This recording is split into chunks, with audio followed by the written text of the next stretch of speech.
안녕하세요. 지금 이 기분을 시원하다고 해야 할지 뭐라고 해야 할지. 어디 털어놓을 곳이 없어서 이렇게 사연을 보내봐요. 저는 집에서 살림하는 67년생 여자예요.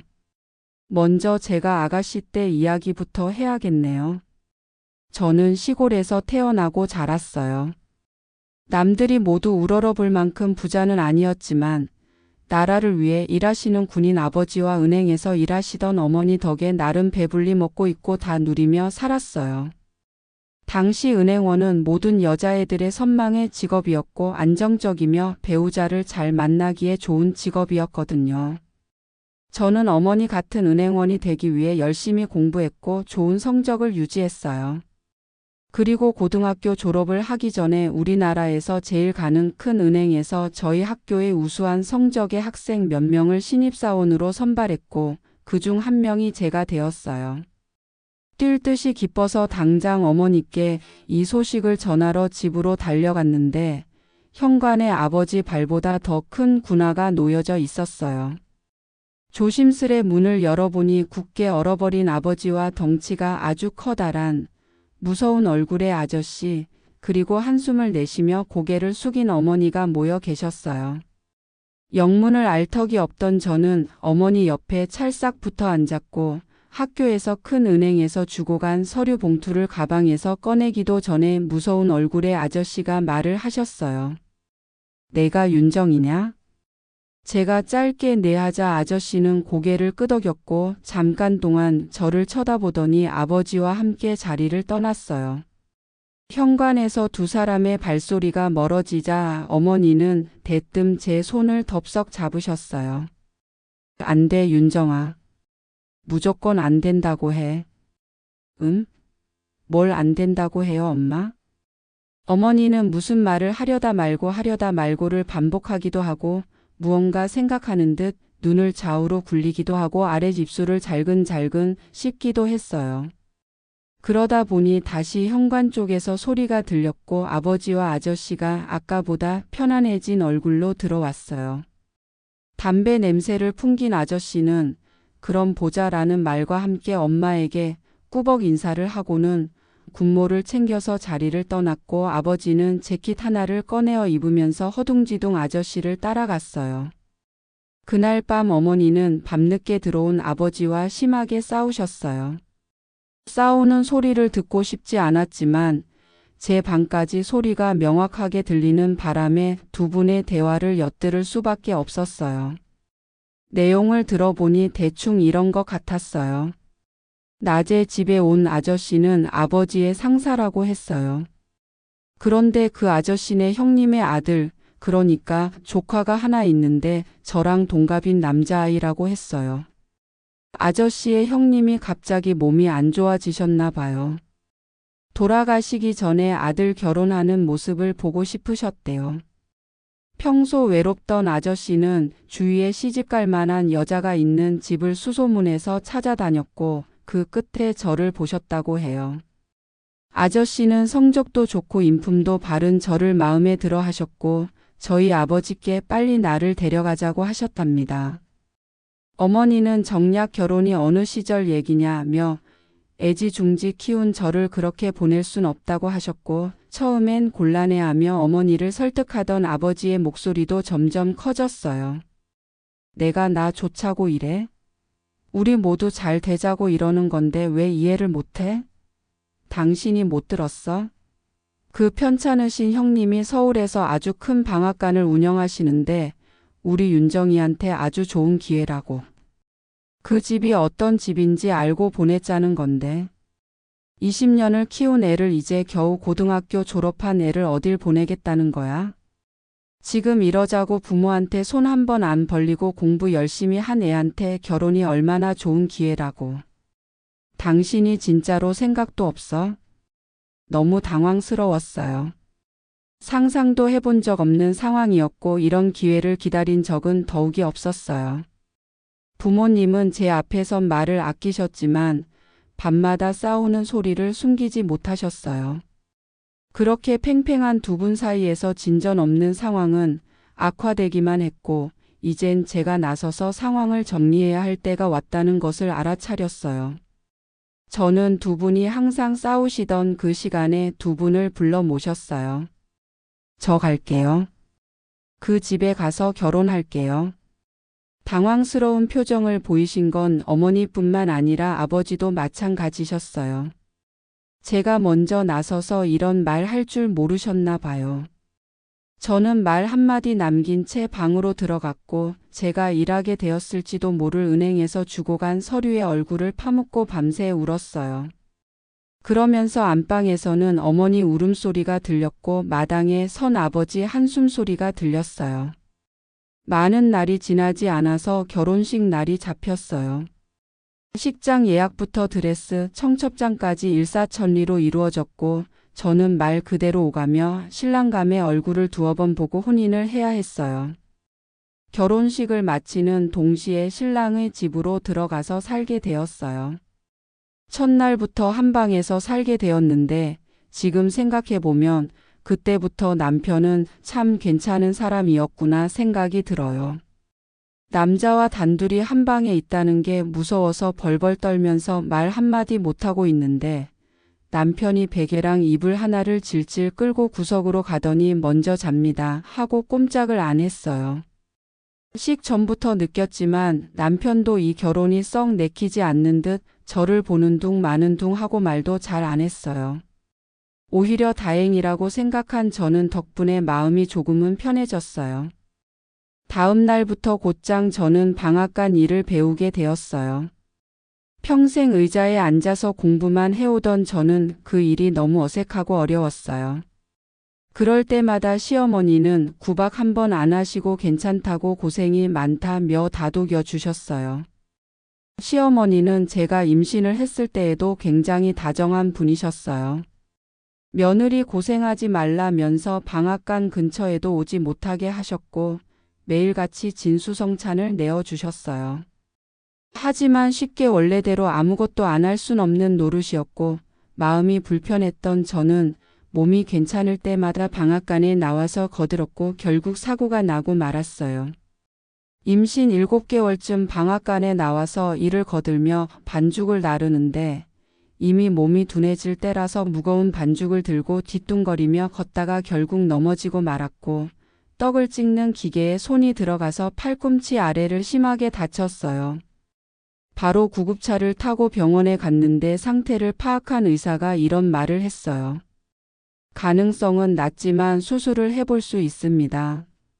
하지만 마취를 해야 하고 여러 약물이 투여되어야 하는데 그게 뱃속에 있는 아이에게 큰 영향이 갈 수 있어요. 저는 선택할 여지가 없었어요. 당연히 수술을 안 받겠다고 말하려는 찰나에 남편은 고민하는 기색도 없이 곧장 수술해 주세요 라고 했어요. 평소 말수도 적을 뿐 아니라 뚜렷한 의사 표현도 잘 안 하던 남편이 그런 말을 하다니. 저는 깜짝 놀랐어요. 저는 안 된다며 남편을 설득했고 끝내 저는 팔을 잘라야만 했어요. 팔꿈치 아래로 아무것도 없는 흉측한 제 모습이 한동안은 너무 보기 싫었어요. 매일 방에서 우는 날이 많아졌고 그럴 때마다 남편은 미안하다며 항상 제 옆을 지켜줬어요. 이 모습에 익숙해지기까지 오랜 시간이 걸렸고 제가 힘들어할 때마다 남편은 그런 건 아무 문제가 되지 않는다며 팔 두 쪽 다 있는 사람들보다 훨씬 아름답다며 평생 남부럽지 않게 살게 해주겠다는 약속까지 했어요. 그 약속은 진짜였어요. 시아버지가 돌아가신 후에도 방앗간은 계속 성장을 했고 저희는 정말 그 누구 부럽지 않을 만큼 많은 돈을 벌었어요.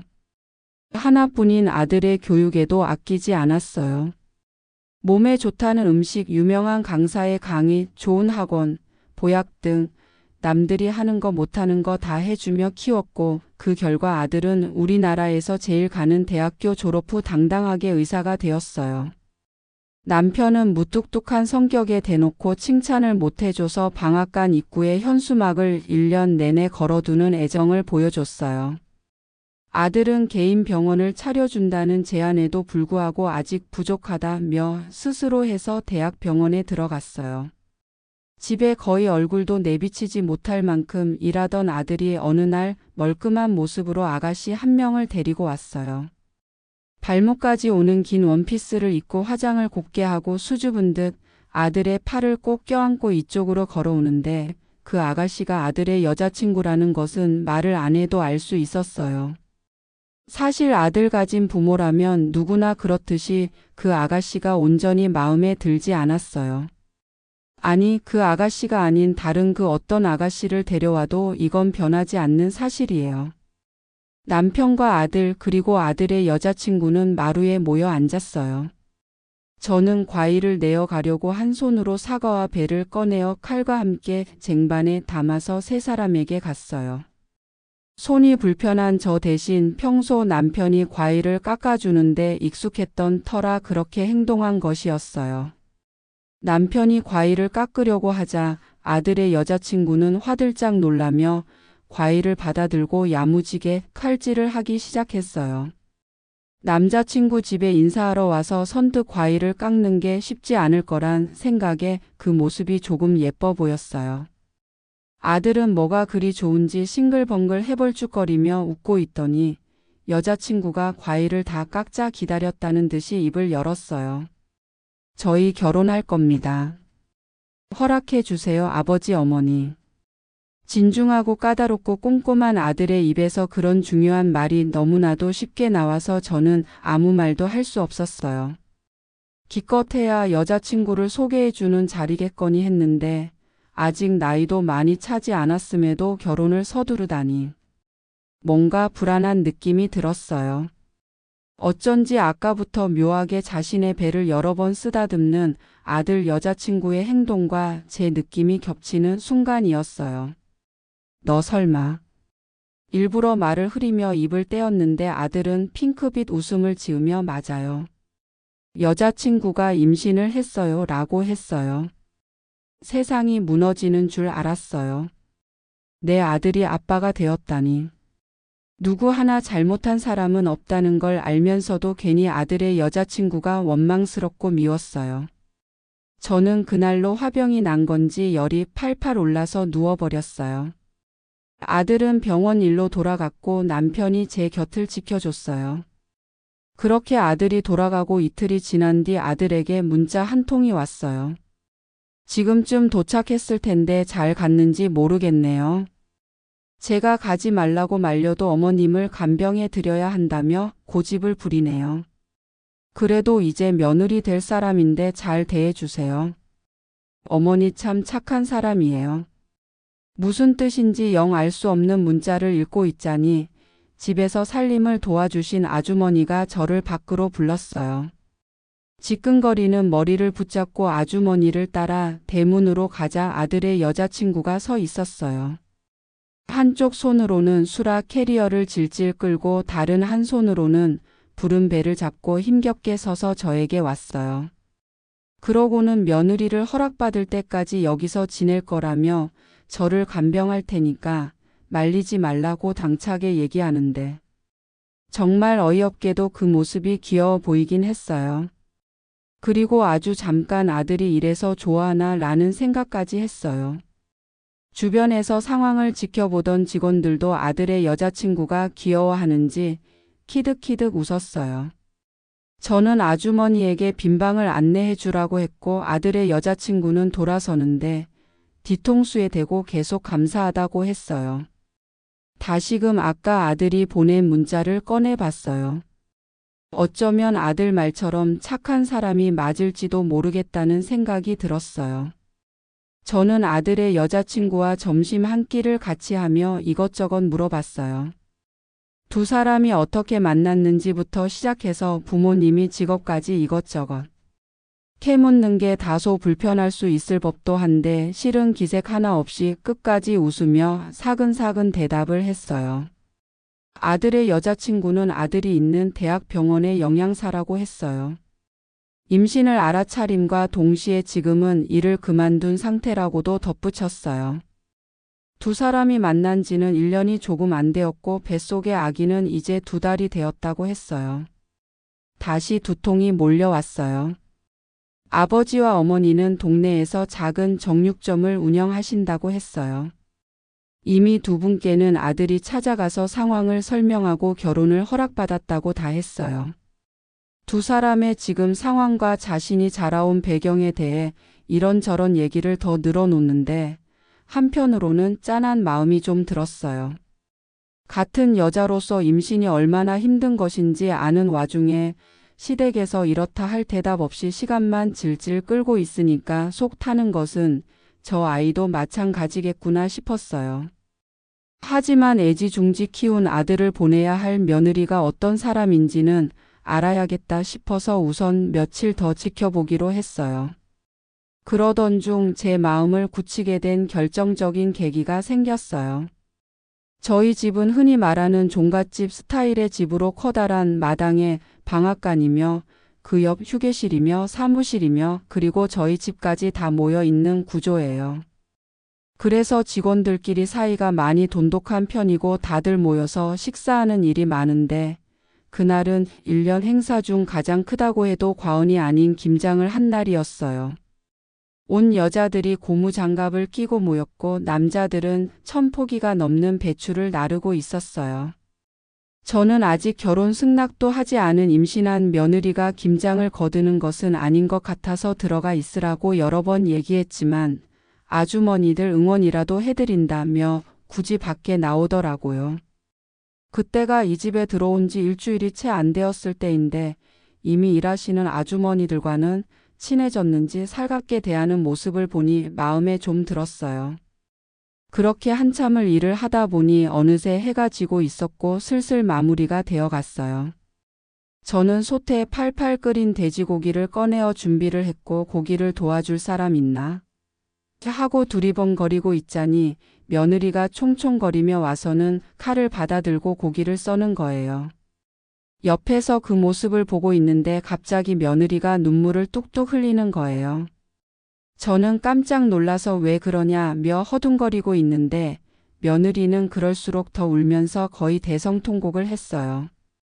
일하던 사람들도 그 소리에 모여들었고 며느리는 한참을 울더니 거칠게 말하며 마침내 입을 열었어요. 우리 배. 우리 어머니 얼마나 힘드셨을까?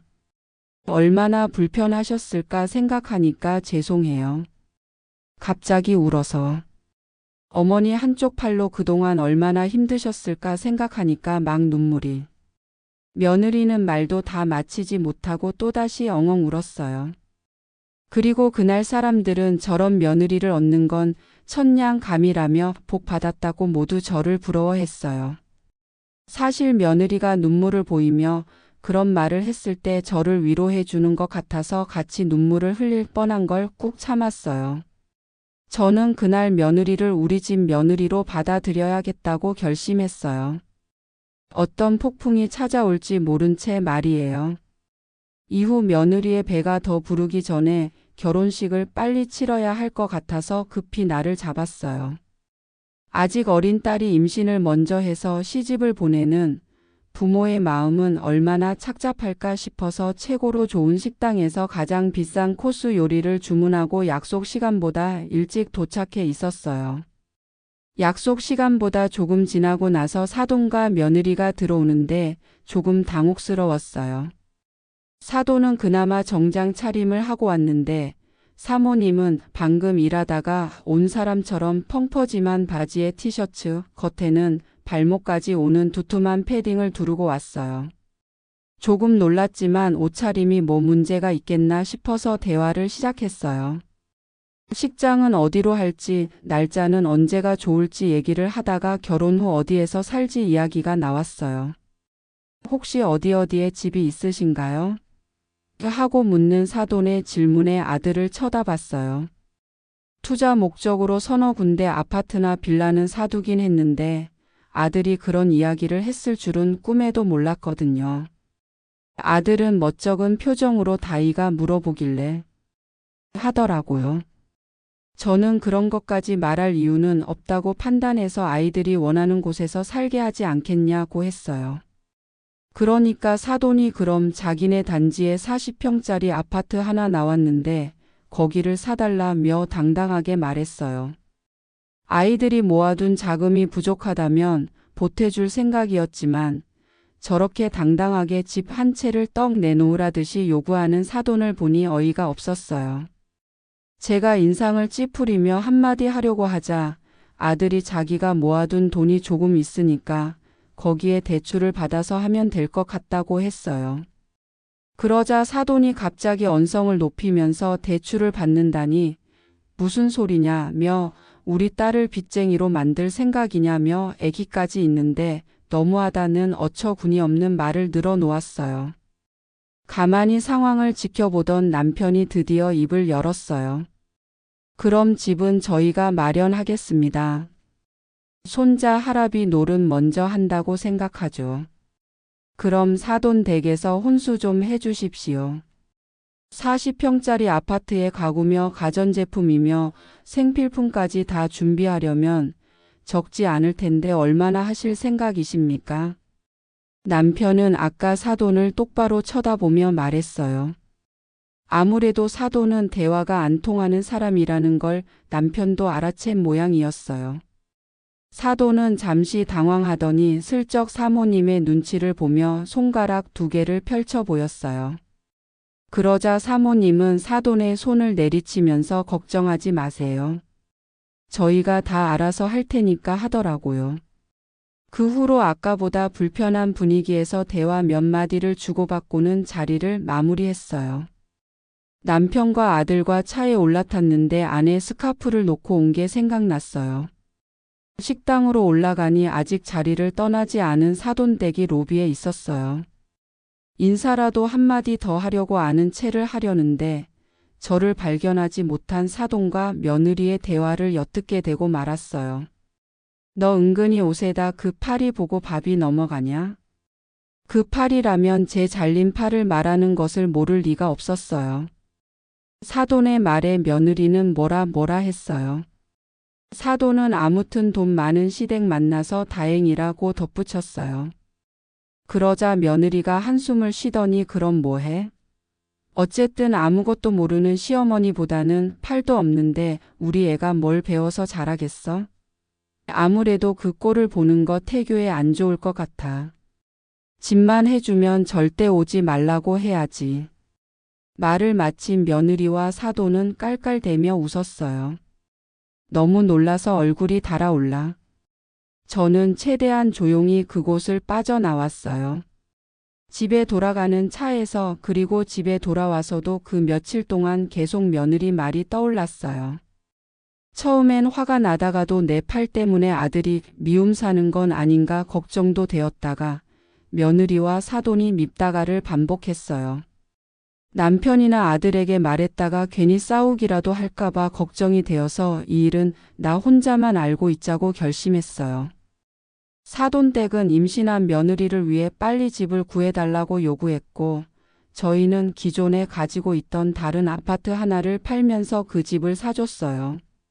사돈 댁도 모아둔 돈이 꽤 있었는지 약속한 대로 가구며 가전제품이며 생필품까지 좋은 것들로 전부 마련해 줬어요. 그렇게 결혼식을 치르게 된 한 달 전부터 아들과 며느리는 새 집에 들어가서 살기 시작했고 문제는 하나둘 나타나기 시작했어요. 며느리는 본색을 드러내는 건지 집안 살림은 하나도 하지 않으며 맨날 사돈을 불러서 집에서 배달 음식을 시켜 먹고 놀기 바빴고 사돈은 매일같이 술에 취해서 아들 네 집에서 자고 가는 일이 거의 매일이라고 했어요. 일을 마치고 온 아들이 텅 빈 냉장고를 열면 며느리는 짜증스러운 말투로 먹다 남은 배달 음식을 먹으라고 했다고 해요. 아들이 처음엔 호르몬의 영향인가? 임신해서 힘들겠지 생각하며 이해했지만 도저히 못 참겠다며 저에게 털어놓더라고요. 그 모습이 안쓰러웠던 저는 반찬이라도 가져다 줄 참으로 잠시 들른다고 했어요. 아들이 자신은 병원에서 못 가니까 비밀번호를 알려준다고 했지만 괜히 며느리 눈치가 보여서 거절을 하고 벨을 누르고 들어갔어요. 초인종을 누르니 며느리가 한껏 짜증난 표정으로 문을 열어줬어요. 아들에게 못 올 거라 들은 듯 여기 왜 왔냐는 식의 시큰둥거림이 분명히 느껴지더라고 한 소리 같았어요. 이런 관계는 아닌 것 같아 해서 냉장고에 반찬을 넣어두고 한마디 하려는데 누군가 도어락을 눌렀고 들어온 사람은 사돈이었어요. 사돈은 방실방실 웃으며 투명한 봉지에 맥주며 소주를 한가득 샀어요. 저를 보고 약간 당황하는 기색을 보이더니 대뜸 뭐? 딸 집에서 술도 못 먹나? 하더라고요. 화가 난 저는 며느리에게 이건 아니지 않냐? 면서 남편이 꼬박꼬박 삼시세끼 차려달라는 것도 아니고 어쩌다 한번 밥 좀 따뜻한 밥 좀 먹겠다는데 집에 쌀 한 톨이 없고 배달 음식만 가득한 게 말이 되냐? 고 물었어요. 그리고 며느리가 한 말에 저는 온몸이 굳어버렸어요. 아, 뭔 남자가 그런 것 엄마한테 일러가요? 그렇게 차려 먹이고 싶으면 다시 데려가서 하시던가요.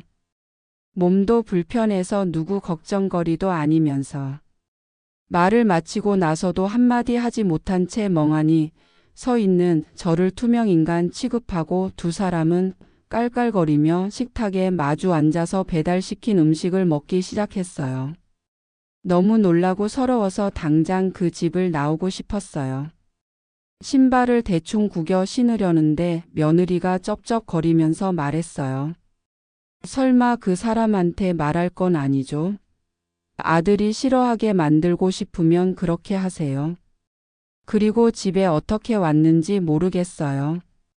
30분 남짓한 거리를 3시간이 넘게 걸렸으니까 제정신이 아니었던 것 같아요. 제가 근래에 정신을 못 차리고 근심에 빠져 있다가 그날 눈물을 흘리며 집에 돌아오니까 남편이 무슨 일이냐고 묻더라고요. 저는 이건 제가 해결할 문제가 아닌 것 같아서 남편에게 자초지종을 설명했어요. 아들에게 절대 말하지 말라고 당부했지만 이야기를 다 들은 남편은 당장 아들에게 전화했고 곧장 아들네 집을 향했어요. 아들에게 들은 비밀번호를 치고 집으로 들어갔고 그 문이 판도라의 상자인 줄은 꿈에도 알지 못했어요. 남편과 제가 마주한 상황은 너무나도 당황스러웠어요. 며느리와 사돈은 마주 앉아서 술을 마시고 있었어요. 식탁엔 술병이 가득했고 두 사람은 우리를 마주한 순간 굳어버리고 말았어요. 며느리의 손에도 분명 술잔이 들려 있었어요. 수술을 동료에게 맡기고 온 아들도 그 모습을 보고 입이 떡 벌어지고 말았어요. 아들은 며느리에게 어떻게 임산부가 술을 먹냐면서 노발대발했어요. 그러자 며느리가 다짜고짜 무릎을 꿇더니 그게 아니라 변명을 하기 시작했고 며느리 입에서 나온 말은 황당하기 그지 없었어요. 처음엔 임신이 맞았답니다. 병원 가서 초음파까지 확인했고 사흘 전 날까지만 해도 분명 임신 중이었는데 며칠 후에 외래 날이 되어서 병원에 가보자 자연유산이 되어서 아기를 보내줬다고 해요. 노력하면 금방 아기는 다시 생길 거라고 생각했고 소개할 생각은 없었지만 어쩌다 보니 라며 말을 흐리던 며느리의 머리채를 당장이라도 잡고 싶었어요. 아들은 그게 말이 되냐면서 그래서 이렇게 서둘러서 같이 살자고 한 거냐고 했어요. 그러면서 저에게 했던 만행을 다 들었다고 덧붙였고 당장 이혼하자고 했어요. 방금 전까지 눈물 콧물을 짜던 며느리 눈빛이 묘하게 사나워지면서 애기야 다시 만들면 되는 거 아니냐고 열을 내기 시작했어요. 아들은 이혼하자는 이유가 애기가 없어서냐? 너 같은 애를 믿고 뭔가를 맡긴 자신이 바보다라고 하더니 불현듯 무언가 떠올랐는지 급히 핸드폰을 확인했어요. 그러고는 핸드폰 화면을 며느리에게 들이댔어요. 그 화면은 통장 잔액을 조회한 화면이었어요. 듣자하니 아들은 결혼 전 모아둔 4천만 원이 있는 통장을 며느리에게 맡겼고 지금 그 통장엔 몇만 원이 채 남아있지 않은 것이었어요. 며느리가 당황해서 똑바로 대답을 못하자 이번엔 사돈이 나섰어요. 술에 취해서 몸도 잘 가누지 못하는 사돈이 하는 말은 아주 가관이었어요. 통장을 맡긴 건 알아서 쓰라고 맡긴 거 아니냐며 그거 조금 썼다고 뭐라고 하는 속 좁은 남자라면서 제 아들을 폄하하더니 혼수 준비하려는데 자기네들 돈이 묶여 있어서 급하게 아들 통장에서 빼서 썼다고 개소리 같은 변명을 했어요. 곧 돈 벌면 채우려고 했다고 했답니다. 그 말은 즉 이 집도 가구도 전자제품도 모든 생필품도 사돈댁에 돈이 단 하나도 들어가지 않았다는 말이었어요. 며느리가 말할 땐 분명 머리채를 잡고 싶다 정도의 생각만 들었는데 이번엔 그런 생각도 들기 전에 제 손에 사돈의 머리채가 잡혀 있었어요. 제 아들을 건드리는 건 참을 수가 없었어요. 저는 사돈의 머리채를 잡고 사돈도 제 머리채를 잡고 나머지 세 사람은 말리고 아주 난장판이었어요. 서로의 입에서 온갖 상스러운 욕을 막 퍼붓다가 다른 사람들의 만류에 결국 시근거리며 떨어졌어요. 그런데도 사돈은 쉽지 않고 계속 거들었어요. 팔도 없는 주제에 우리 딸이 며느리로 들어와 준다고 하면 감사히 여길 것이지 주제도 모른다면서. 갑자기 남편이 성큼 사돈 앞으로 다가갔어요. 남편은 사돈과 며느리를 내려다보더니 낮은 목소리로 말했어요. 저는 그 낮은 목소리를 듣고 남편이 지금 화를 참고 있다는 것을 알 수 있었어요. 저에게 누구보다 아름다운 제 아내입니다. 알지도 못하면서 그런 식으로 말하지 마십시오. 수준이 안 맞아서 상대 안 하려고 했는데 더 이상 못 참겠네요. 이 벌레만도 못한 것들. 점잖은 남편의 입에서 그런 말이 나올 줄 몰랐는지 두 사람은 입을 떡 벌렸어요. 이번엔 지켜보던 아들이 입을 열었어요. 며느리를 향한 말이었지만 며느리 쪽으로 시선도 주지 않은 채 차갑게 말했어요. 고소장과 이 집에서 당장 나가. 사돈과 며느리는 현관을 나설 때까지 어디 한번 해보라며 자기네한테 더 좋은 변호사가 있다고 소리를 질러댔어요. 그리고 아들은 정말 그들을 상대로 사기죄로 고소를 했고 몇 개월의 싸움 끝에 승소했어요. 그날 그 일이 있고 판결이 나기까지 단 한 번도 저희를 찾아오지 않던 사돈댁이 어느 날 저희 방앗간을 찾아왔어요. 사돈과 며느리는 대문 앞에서 무릎을 꿇고 있었고 그 큰 돈을 마련할 길이 없다며 선처해달라고 하더라고요. 참 어이가 없고 아들 때문에 약해지면 안 된다는 생각에 대꾸 없이 매몰차게 그들을 무시했고 끈질기게도 그 후로도 계속 같은 짓을 반복했어요. 그런 방문이 한 달쯤 지속될 때쯤 너무 무례한 것 같아서 한마디 하려고 문을 열었어요. 그런데 그날은 며느리 혼자서 끝도 없이 울면서 서 있더라고요. 묻지도 않았는데 자초지종을 늘어놓은 며느리의 말이 이랬어요. 사돈이 일을 하다가 고기 써는 기계에 손을 잘못 넣어서 3개의 손가락을 한두 마디씩 절단해야 하는 사고를 당했다고 했어요. 순간 제가 그 말을 듣고 왜 그런 말을 했는지 모르겠어요. 하지만 그냥 제 마음 깊은 어딘가에 준비해둔 말처럼 그 말이 튀어나왔어요. 불편하겠네. 나만큼은 아니겠지만. 며느리는 얻어맞은 듯 멍한 표정으로 눈물을 뚝뚝 흘렸고 그 이후 저를 찾아오는 일은 없었어요. 어디서 돈이 났는지 아님 있던 돈을 숨겼던 건지 모르겠지만 오랜 시간이 지나지 않아서 돈도 갚고 벌금도 다 냈다고 하더라고요. 아참, 신혼집으로 구매했던 그 집은 매매한 지 1년이 조금 지난 최근에 팔게 되었는데 샀을 때보다 훨씬 값이 올라가 있었어요. 쉽지 않은 인생 공부였던 만큼 얻은 게 있네요. 아무튼 아들은 상처를 조금 받긴 했지만 큰 타격 없이 정상적인 일상을 보내고 있고 저희 방앗간도 열심히 운영되고 있어요. 이 나이 먹고 사람은 조심 또 조심해야 한다는 걸 배워요. 모두들 항상 조심하시고 건강하세요. 감사합니다. 지금까지 사연 들어주셔서 감사해요. 재미있으셨다면 구독과 좋아요를 눌러주세요. 감사합니다. 안녕히 계세요.